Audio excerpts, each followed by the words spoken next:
Alrighty, we've reached week 14 of the NFL season, and the season continues to turn along here. We're almost there. We're almost at the end of the regular season.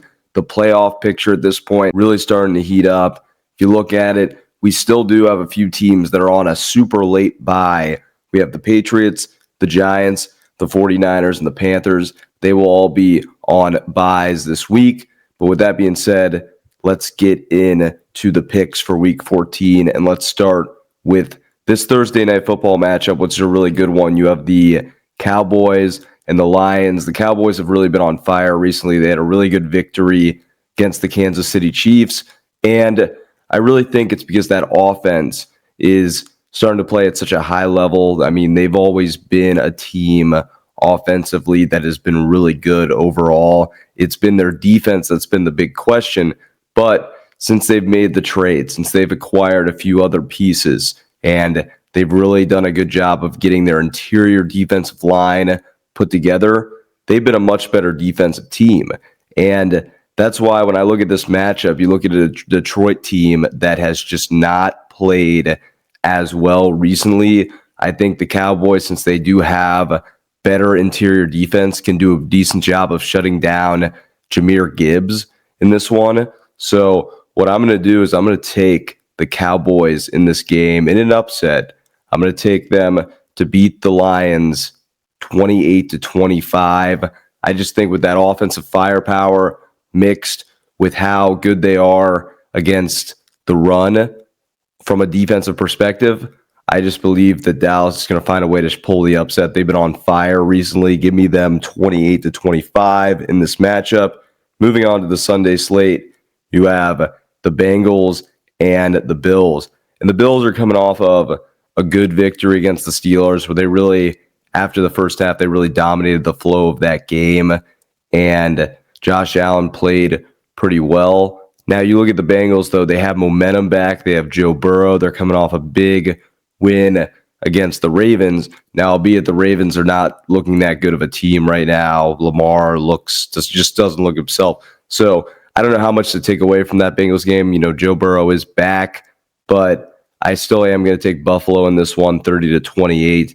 Think that they'll have the edge over Burrow and the Bengals, just barely. Give me them by 2 points here, 30-28. Moving on, you have the Browns and the Titans, and this is definitely not a big game. This is going to be very impactful for the NFL draft, which is usually never a good sign when it comes to NFL games. But if you look at it, it's a big game for Shedeur Sanders. He didn't do anything terrible, I would say, in that game where they lost to the 49ers. That was more on bad special teams play and the defense giving up some points in that one. So we'll see how he plays against this terrible Tennessee Titans team. And if you look at Tennessee, say it week after week, they just don't have the personnel right now. They're several years away at this point. And that's why I'm going to take the Browns in this one, 24-10. I think the Browns, just with their defense, that defensive presence, Myles Garrett is going to really get in the head of Cam Ward. And I just don't think he's going to be able to have a good game in this one. So give me the Browns 24-10. Moving on, you have the Seahawks and the Falcons. And the Seahawks have been really one of the best teams in football against inferior opponents. If you look at it, they win the games that they're supposed to win, and they win them by big margins. That defense played incredible last week against Minnesota. And I think you look at Atlanta, Kirk Cousins just hasn't been very good overall. And he's shot, I believe. The only bright side that offense can do right now is things with Bijan Robinson. Outside of that, this team is just really in bad spots right now. And that's why I'm going to take the Seahawks in this game. That's why I'm going to take them big, 38-13 in this one over the Falcons.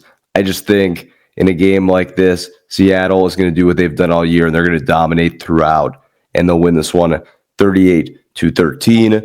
Moving on, you have the Commanders and the Vikings. And the Vikings have been really unwatchable with their quarterback play recently. That guy that started in that game against Seattle does not belong in the NFL. It's not his fault, but it just does not belong in the NFL. So I don't know what you're doing if you're Minnesota. I think you need to reconsider the GM there when that's your backup quarterback and you make that McCarthy draft move. So bad decisions across the board from the management in Minnesota. But then you look at the Commanders, they almost got a win in their previous game. It was a close battle. So definitely think they can come into this one and beat this dormant Minnesota team. So I'll take the Commanders in this one 25-16. Just don't really think that Minnesota can do anything offensively at this point. So give me the Commanders 25-16.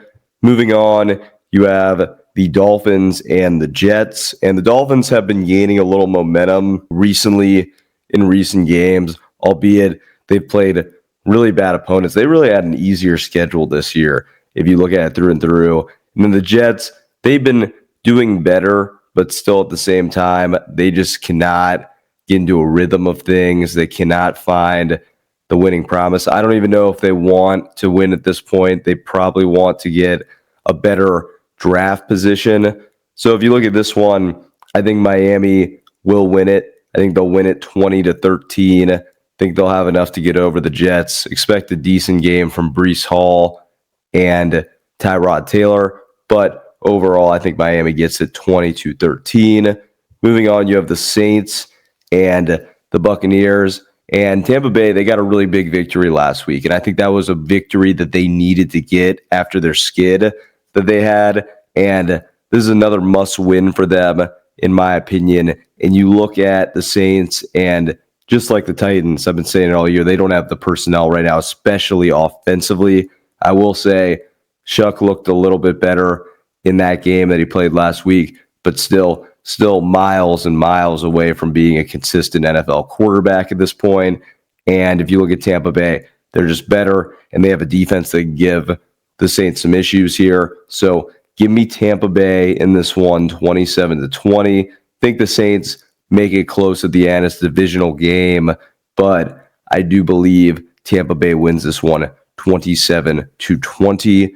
Moving on, you have the Colts and the Jaguars, and this is a really good game. This is a huge game for impactful playoff seeding, big game for the division as well.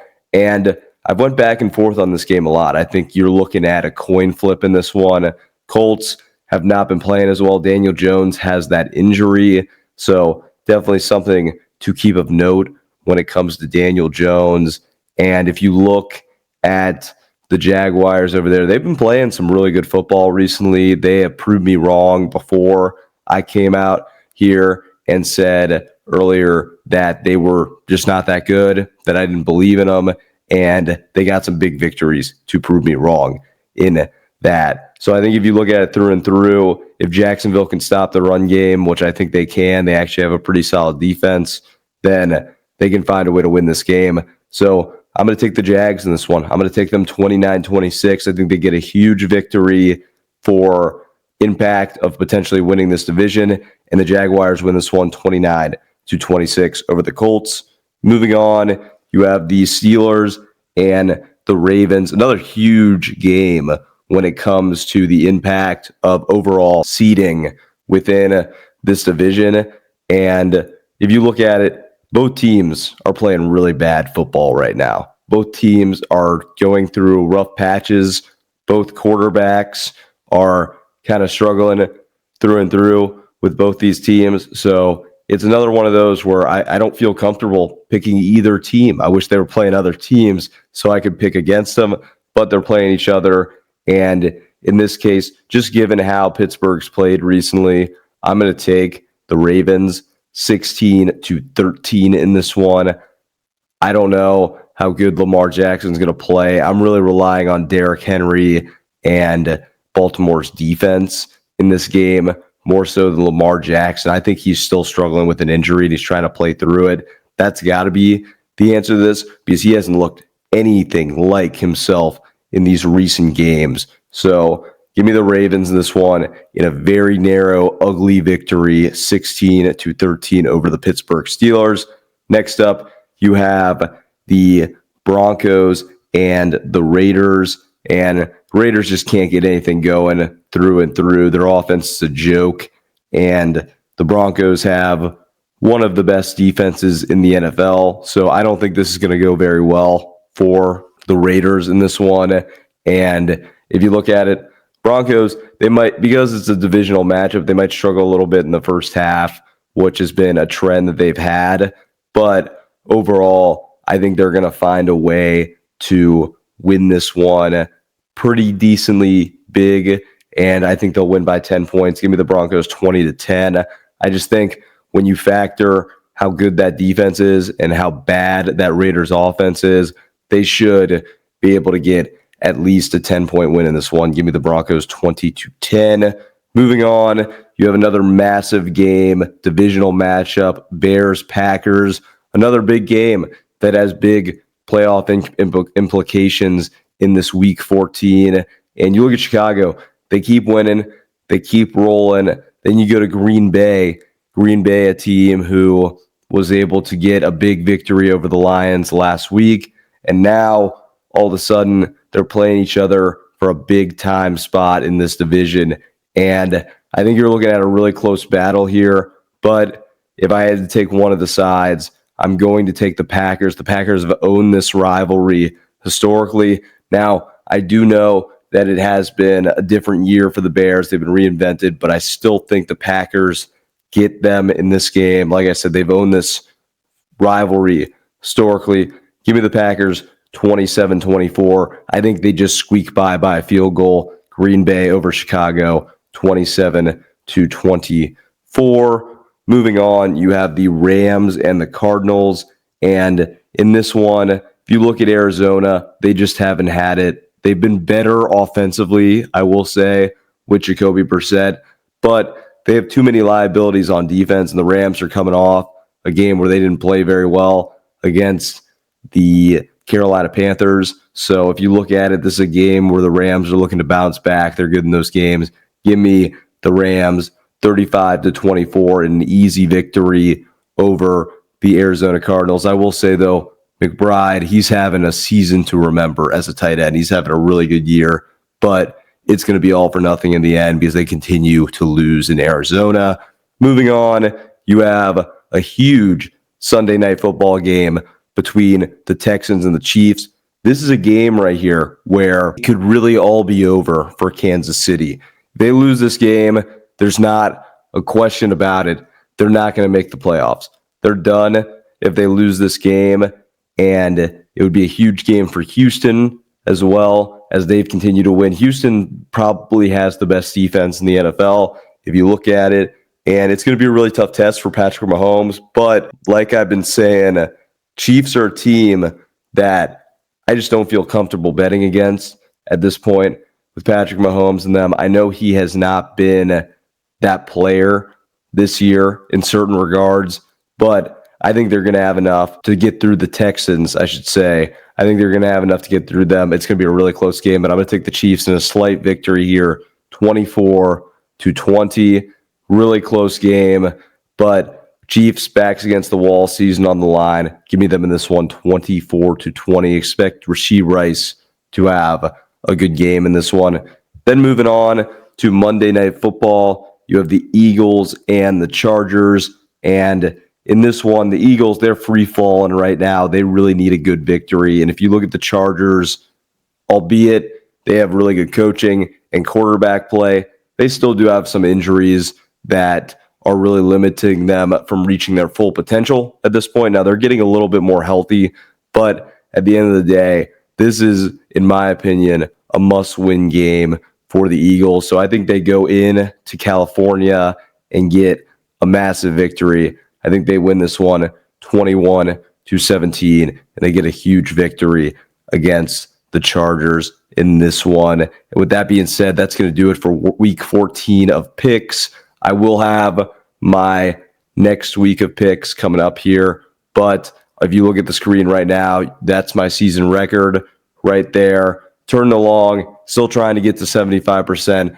Only have a few more weeks to do it, so really got to be sharp on these last couple picks. But as I said, we'll have week 15 coming out at 7 p.m. Eastern on Tuesday.